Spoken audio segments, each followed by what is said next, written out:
मैं हूं आपकी दोस्त वर्षा। आशा करती हूं आप सभी बहुत अच्छे होंगे। अगर आप हमारे चैनल पर नए हैं तो हमारे चैनल को सब्सक्राइब करें, हमारी वीडियोस को लाइक करें और अगर आपको हमारी वीडियोस पसंद आती हैं तो नीचे कमेंट बॉक्स में हमें ज़रूर बताएं। तो चलिए शुरू करते हैं आज का अगला अध्याय, अध्याय 17, जिसका नाम है पितामह। ध्री ने एक अत्यावश्यक संदेश भिजवाया। युधिष्ठिर और मुझे नगर की दीवार के ऊपर सुरक्षा मीनार पर ध्री से मिलने जाना था। जब हम ऊपर चढ़े तो हमने एक विशाल सेना को काम्पिल्य की ओर बढ़ते देखा। भय से मुझे चक्कर आने लगे। स्वयंवर को अभी सिर्फ 2 सप्ताह हुए थे। क्या असफल हुए राजा प्रतिशोध लेने वापस आ रहे थे? किंतु युधिष्ठिर ने कहा, देखो हस्तिनापुर का ध्वज। ऐसा लगता है कि तुम्हारे चाचा ने तुम्हारे स्वागत के लिए परिचारक भेजे हैं। ध्री ने व्यंग्यात्मक हंसी के साथ कहा, वह और कर भी क्या सकते हैं? युधिष्ठिर ने उतनी ही व्यंग्यात्मक मुस्कान के साथ उत्तर दिया, अब उन्हें पता है कि उनके भतीजे राख और अस्थियों में न बदलकर जीवित व सकुशल हैं और उन्होंने शक्तिशाली द्रुपद के साथ मैत्री भी कर ली है।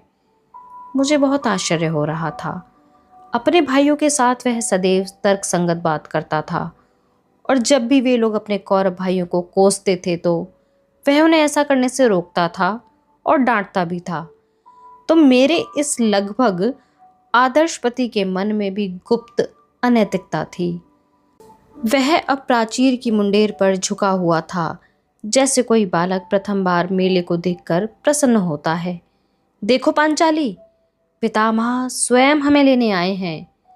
सेना के शीर्ष पर मैंने एक व्यक्ति को देखा जो श्वेत अश्व पर सवार था और उसकी दाढ़ी चांदी की नदी की भांति लहरा रही थी। उसके कवच से प्रतिबिंबित होती सूर्य की किरणें आंखों को चकाचौंध कर रही थीं। उसके समक्ष सभी बौने लग रहे थे। तो यह भीष्म हैं, मेरे पतियों के पितामह, भीषण प्रतिज्ञाओं के रक्षक, वह योद्धा जिसके विनाश के लिए शिखंडी ने अपना जीवन समर्पित कर रखा है। घृणा और प्रशंसा के बीच फंसी मैं उन पर से अपनी दृष्टि नहीं हटा पाई। युधिष्ठिर ने गौरवान्वित और बालवत मुस्कान के साथ मेरी ओर देखा। उन्हें देखकर किसी की भी सांसें थम जाती हैं ना? हमेशा की भांति युधिष्ठिर ने मुझे समझने में भूल की थी। भीष्म ने अभिनंदन में अपना हाथ उठाया। उन्होंने युधिष्ठिर को पहचान लिया होगा। इतनी दूर से भी मुझे उनका स्नेह बर्छे की तरह भारी और भेदक महसूस हो रहा था। मेरे पिता ने भीष्म का अत्यंत आदर के साथ सत्कार किया, किंतु उन्होंने अपनी बात स्पष्ट रूप से कही। दुर्योधन ने इन्हें पिछली बार लगभग मार ही डाला था। यह कौन कह सकता है कि वह अगली बार इसमें सफल नहीं होगा? मैं नहीं चाहता कि मुझे अपनी एकमात्र पुत्री विधवा के सफ़ेद वस्त्रों में वापस भिजवाई जाए। उन्हें मेरे वैवाहिक दुर्भाग्य से अधिक अपने नए सहयोगियों को खोने की चिंता थी। इस अपमान पर भीष्म ने आंखें झपकाईं, किंतु उन्होंने सिर्फ इतना ही कहा, मेरा जीवन इनकी सुरक्षा के लिए ही है। उन्होंने यह बात इतने सहज आवेग के साथ कही कि कृष्ण ने भी, जिन्हें मेरे पिता ने इस बैठक के लिए आमंत्रित किया था, हामी में सिर हिला दिया। इन्हें जाने दो, उन्होंने मेरे पिता से कहा। पितामह के होते हुए दुर्योधन कम से कम अभी ऐसा कोई प्रयास नहीं करेगा। इसके अतिरिक्त आप इन्हें कितने दिन तक इस प्रकार संरक्षित रखेंगे? आखिरकार ये नायक हैं। मेरे पिता और उनके सभासदों के जाने के बाद पितामह ने कृष्ण को गले से लगा लिया। मुझे नहीं पता था कि वे दोनों एक दूसरे को इतनी अच्छी तरह जानते हैं। अपनी अज्ञानता पर मुझे गुस्सा आ रहा था। अब यह आरंभ हो चुका है गोविंद। भीष्म ने कृष्ण को इस नए नाम से पुकारा जो मैंने आज से पहले कभी नहीं सुना था। कृष्ण के कितने स्वरूप थे? मुझे सोचकर निराशा हुई कि मुझे इन सभी के बारे में कभी नहीं पता लगा। दोनों ने एक दूसरे की ओर ऐसी रहस्यमय गंभीरता से देखा जिसे वह लोगों पर कभी प्रकट नहीं करेंगे। उनके सामने मैं बच्ची प्रतीत हो रही थी। फिर भीष्म ने युधिष्ठिर को देखते हुए उसे डांट कर कहा, दुष्ट, तुमने मुझे क्यों नहीं बताया कि तुम लोग जीवित हो?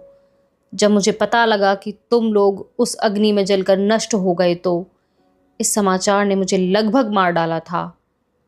उनका स्वर विनोदी था, किंतु उनके चेहरे पर उनके भावों की गहनता स्पष्ट दिख रही थी। उनके मुख के किनारे गहरी लकीरें थीं। सहसा वह अपनी आयु के अनुसार वृद्ध दिखने लगे थे। मैं उन्हें अपनी आंखों से आंसू पोंछते हुए अचंभित सी देखती रही। मैंने कभी किसी पुरुष, वह भी इतने विख्यात योद्धा को रोते हुए नहीं देखा था, परंतु एक श्वास के बराबर समय में उन्होंने उस दुख को एक ओर झटक कर मेरा हाथ अपने हाथ में ले लिया। प्रिय पुत्री, वह बोली, मैं तुम्हारे इस नए घर में तुम्हारा हार्दिक अभिनंदन करता हूँ। इतने स्पष्ट तौर पर किसी ने अब तक मुझे अपने जीवन में आमंत्रित नहीं किया था। किसी ने अभी तक अपने घर में मेरे लिए स्थान बनाने की इतनी तत्परता नहीं दिखाई थी।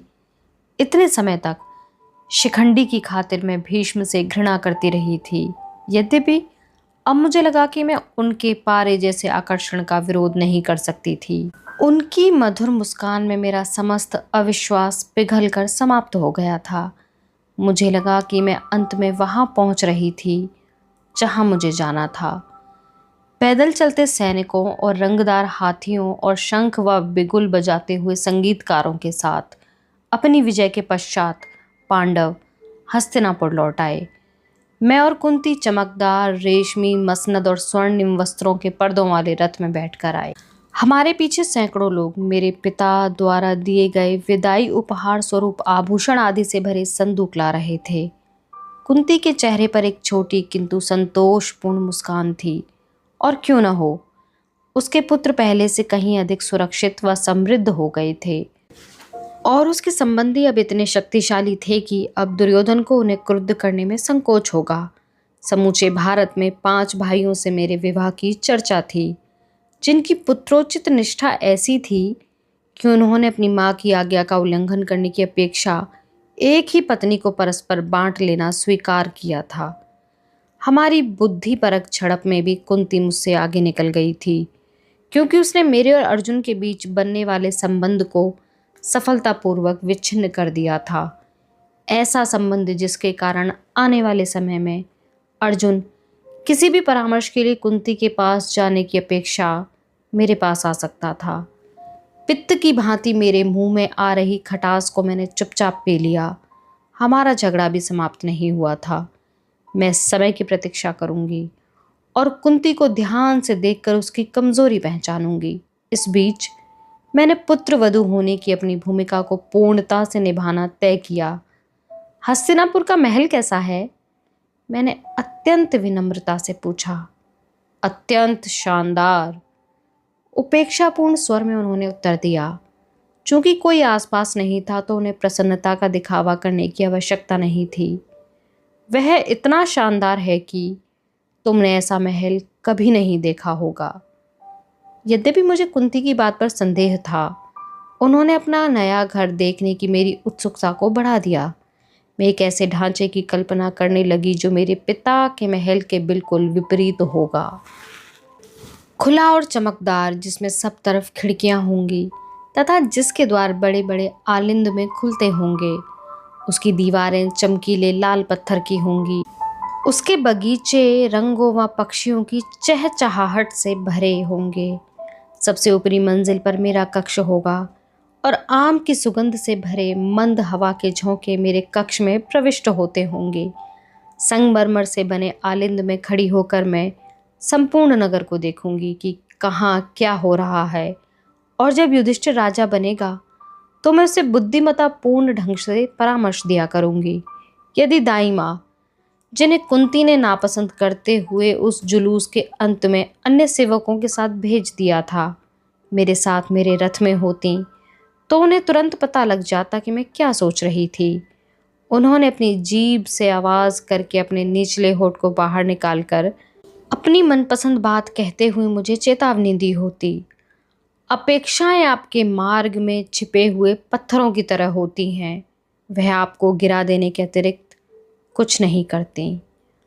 हस्तिनापुर में मुझे और युधिष्ठिर को दिए गए घर से अधिक कोई चीज़ मेरी अपेक्षाओं से भिन्न नहीं हो सकती थी।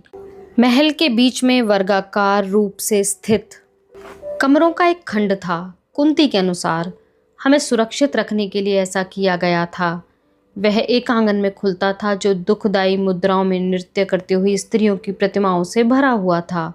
वे कक्ष यद्यपि आकार में बड़े थे, उनमें मुझे घुटन होती थी। उनमें भड़कीले रंग के पर्दे, ज़रूरत से ज़्यादा अधिक बड़े तकिए और इतना नर्म कालीन था कि मेरे पैर उसमें धंस जाते थे। वहाँ रखे उपस्कर भी हमारी आवश्यकता से कहीं अधिक थे। प्रत्येक खाली स्थान पर जटिल कलाकारी से भरी शिल्प कृतियाँ रखी हुई थीं। सेविकाओं का एक झुंड हर समय वहाँ घूमता रहता था, जो साजो सामान को झाड़ती पहुँचती रहती थीं और मुझे घूरती थीं। इन सब ने मुझे अपने पिता के उदासीन महल की याद दिला दी। एक बार मैंने सुझाव दिया कि उस सजावट को कुछ कम करना चाहिए, परंतु कुंती, जिसके पास यह कक्ष रहा होगा जब वह इस महल में दुल्हन के रूप में आई थी, ने रूखेपन से मुझे बताया कि वहां रखी प्रत्येक वस्तु एक समय पर महाराज पांडु के होने के कारण पवित्र मानी जाती है। हालांकि मुझे अपने घर में घुटन होती थी। आश्चर्य यह था कि मुझे वहां से जाने का भी मन नहीं करता था। वह महल उभरे हुए स्वर्ण गुंबदों और अलंकृत पट्टियों, पिटी हुई धातु से उत्कीर्ण दरवाजों और दैत्याकार उपस्कर के कारण अपने आप में उत्सुकता से भरा हुआ था। यद्यपि उस प्रफुल्ल आडंबर के नीचे ऐसा कुछ शकुनात्मक और दासत्वपूर्ण था जिसने मेरे पतियों को बांध लिया था। अब उसका ध्यान यह जानने के लिए मेरी ओर हो गया था कि क्या मैं पांडव श्रृंखला की कमजोर कड़ी थी। मैंने उसे अपने निकट आता हुआ महसूस किया, परंतु मैं जान नहीं पाई कि वह किस दिशा से आ रहा था। उसके कारण मैं किसी सुरंग के भीतर छिप जाने की इच्छा करने लगी। मैं, जो खींचकर अपने पिता की घर की सुरक्षा को छोड़कर इतिहास में कूदने को अधीर थी। नई पुत्र वधू होने के नाते मुझे स्वयं को छिपाने की छूट नहीं थी। मुझे युधिष्ठिर के साथ उसके रथ पर बैठकर जाना होता था। मुझे यह जानकर आश्चर्य हुआ कि मैं काफ़ी लोकप्रिय थी। मेरे विवाह से संबंधित किसी बात ने लोगों के मेरे प्रति उत्सुक कर दिया था। मुझे देखकर लोग खुश होते थे, जिसके कारण कुंती को गर्व और खींच का मिला जुला अनुभव होता था। उस विस्तारित परिवार के अनेक भोज के अवसरों पर कौरवों को गोष्ठियां करने का बहुत शौक था। मेरे उचित प्रकार से घूंघट लेकर तथा संरक्षकों के साथ उपस्थित होने की अपेक्षा की जाती थी। हालांकि मुझे मदिरापान, द्युत क्रीड़ा आरंभ होने तथा माहौल अधिक रोचक होने से पूर्व ही छोड़कर अन्य रानियों के साथ वापस आना पड़ता था। दोपहर में कुंती मुझे अपने साथ महल की अन्य स्त्रियों के पास ले जाती थी। इन बैठकों में स्त्रियां अधिकतर समय अपने वस्त्र व आभूषण दिखाती थीं अथवा अपने पतियों के कारनामे बताने में व्यस्त रहती थीं। जब मैं उनकी बातचीत में भाग नहीं लेती तो वे अन्य लोगों के विषय में दुर्भावपूर्ण ढंग से खुसर फुसर करती थीं, जो अपने आप को इसलिए बेहतर समझते थे कि उनका विवाह एक से अधिक पुरुषों के साथ हुआ था। अच्छा होता यदि मुझे एकाकीपन का इतना अधिक एहसास न होता। मैं किसी ऐसे व्यक्ति के साथ के लिए तड़प रही थी जो मुझसे बुद्धिमत्ता पूर्ण तथा खुले ढंग से चर्चा कर सके। ध्री हमारे समूह के साथ हस्तिनापुर आया था, किंतु जैसे ही वह द्रोण से मिला और उसने उन्हें अपने गुरु बनाने के लिए आग्रह किया, मेरे पिता ने उसे कामपिल्ले वापस बुला लिया। हम दोनों पहली बार अलग हुए थे और मुझे उसकी बहुत याद आ रही थी। उसका धैर्य, बिना मेरे कहे मेरी बात समझने की उसकी क्षमता, मेरे कार्यों से असहमत होने पर भी उसका मेरे प्रति अटल समर्थन। मुझे उसकी उत्तेजना याद आती थी। मुझे कृष्ण की भी याद आती थी। जिस प्रकार से उनकी हंसी से मेरी समस्याओं की तीव्रता कम हो जाती थी। मैं चाहती थी कि वह हमसे मिलने आए।